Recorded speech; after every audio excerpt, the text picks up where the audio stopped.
I know what you're thinking. Is it a different day or did he just change his shirt? Well, to be honest with you, in all this confusion, I've kind of lost track myself. So I guess you have to ask yourself a question. Why is this guy quoting a 50-year-old movie that nobody really cares about anymore? I didn't even like Dirty Harry, but I just felt like doing it because it occurred to me. Well, probably thinking, how does he film these all at once or, a bit at a time? What are we talking about today?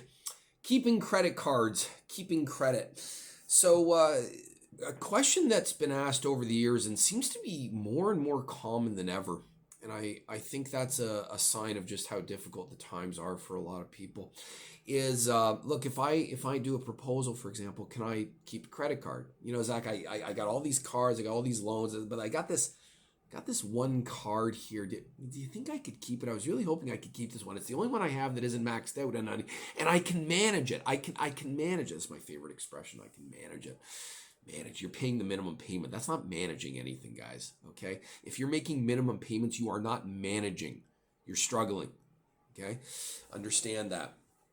So here's the thing. The answer is yes, but. Okay, and there is a huge, massive size 58-inch but that we need to talk about here. And that is technically, if you file a proposal or a bankruptcy, but I'll stick with proposal here because bankruptcy, the answer is no. Proposal, you're not supposed to have any credit once you file. So when you file, everything you owe is supposed to go into the proposal. And when I say everything, I mean everything. You can't pick and choose your debts. Now, look, if you have a Rogers bill or a cable bill or something, and it's ongoing, a phone bill, and it's ongoing, that's not a debt. That's an ongoing bill that you're just paying for that matter. And you may say, well, my insurance. What about my car insurance? I pay month to month. Could I throw in the remainder? Well, yeah, you can actually, but then you won't get the service, right? So we're talking debts. Okay, loans, lines of credit, credit card, unpaid bills, taxes, stuff like that.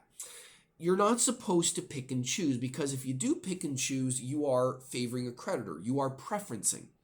And you're not supposed to do that. And if you are doing it, you're supposed to disclose it to the other creditors, at which point, guess how they're going to react? So you're paying him and not me. Is that so? Against, they're not going to vote for your proposal. So you're not supposed to keep anything. However, there is this little hitch in the rules, I suppose.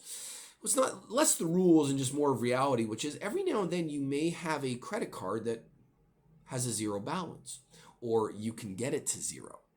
Okay?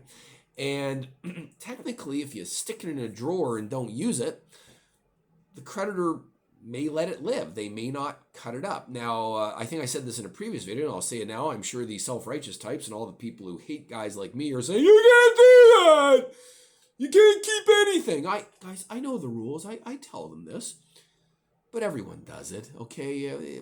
I can't think of a single organization that prevents people from doing it. And it happens underneath their noses, whether they know it or not. Okay, so people will say, well, can I keep this card? And I'll say, well, first of all, why do you want to keep the card? And if the answer is, well, I'm managing, it's like, no, that tells me you owe something. I'll even ask, do you owe anything on the card? I'll say, no, you can't keep it. It's just going to make things worse. And it's stupid and it's a bad idea. And I've had people try this. They keep cards without even telling me. And you know what happens 3 months later? Yeah, Zach, can I include the Canadian Tire card? And I'll say, what Canadian Tire card? I didn't tell you about it. I was managing it, but now it's gotten really bad. And can I throw it in? It's like, happens all the time, guys. All the time, to the point where I've become a big jerk about this stuff. And I'll just say, look, like you're just screwing yourself. That's all you're doing. Unless it's at zero right now, don't even think about it. Okay? Don't even think about it. Put it in the bloody proposal. Oh, but then I won't have any cards. I'll get you a card in 90 days. It won't be an exciting card, but it'll be a card. And by the way, that's kind of the point. We're trying to get rid of the cards. Now, I understand high inflation times, bad years that we've had lately. It's scary to be without a card. What if I run out of money? What if I'm short? Guys, this is where the budgeting comes into play. Okay, if you're short every month, credit card isn't going to solve the problem. You're just going to be back in my office in a matter of months. And that what was the point? Now you're going bankrupt. So this has to be addressed before you even file. However, every now and then someone will say, look, I opened up a new bank account before I met you. Smart. That's what you should do in most cases. And they offered me a card, Zach. And I said yes, because at the time I was struggling and I haven't used the card yet. I haven't even activated it.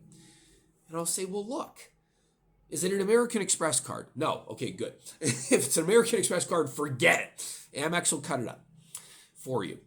But if it's a bank card and you haven't activated it yet, technically, stick it in a drawer. It might survive. And if it does, congratulations, you've got a card, and then just don't be a schmuck. Okay?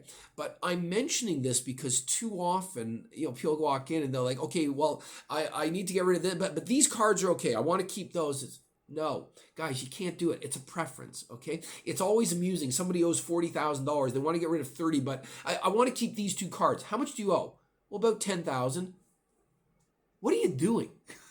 What like, this is going to help you somehow? Even if you could get away with it, you still owe $10,000. How is that any better, guys? It's not, okay? So you can't preference the creditors, and you're really not supposed to keep the credit cards, and I would encourage you not to do it, okay?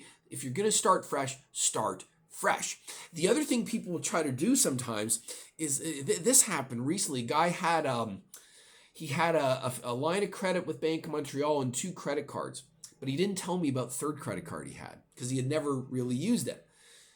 File the proposal passes, everything's good. A few months later, Zach, yeah, BMO cut up my card. And I'm like, well, I'm like, well, yeah, what did you think they were going to do? I mean, you included in the proposal. No, this is a card I never activated. You didn't tell me they would cut up the card. What do you think BMO's going to do? Okay? You owe them all this money, but you have this one credit card, and they'll say, well, okay, you can keep that card. Guys, they're going to cut up the card. Okay? So if you have a credit card that's affiliated with any other bank, and by the way, that could be an MBNA if you owe TD. MBNA is owned by TD. Okay? If you have a card that's owned or managed by another bank, underwritten by another bank, and you include that bank in your proposal, guys, they're going to cut up that card. So you can see how this leads to a whole pile of problems here. It's one giant conundrum, which is why I tell people, don't keep the card, okay? Again, the exceptions, there's always exceptions, okay? You have that RBC card, you just opened up the account, RBC gave you a card because they always want to sell you stuff. Every bank does, not just RBC. And okay, you're going to try to use it later on. Congratulations, use it responsibly. I don't condone it, but you can do it, okay? You'll get away with it. But remember, guys, you're here for a fresh start. The creditors are paying attention, and they can always check your credit report too. Okay, so you're not really pulling the wool over anyone's eyes here. Alrighty, moral of the story, guys, if you're going to get rid of your debt, get rid of all your debt. Okay, and I'll let you decide whether I just change my shirt or this is another day. Take care.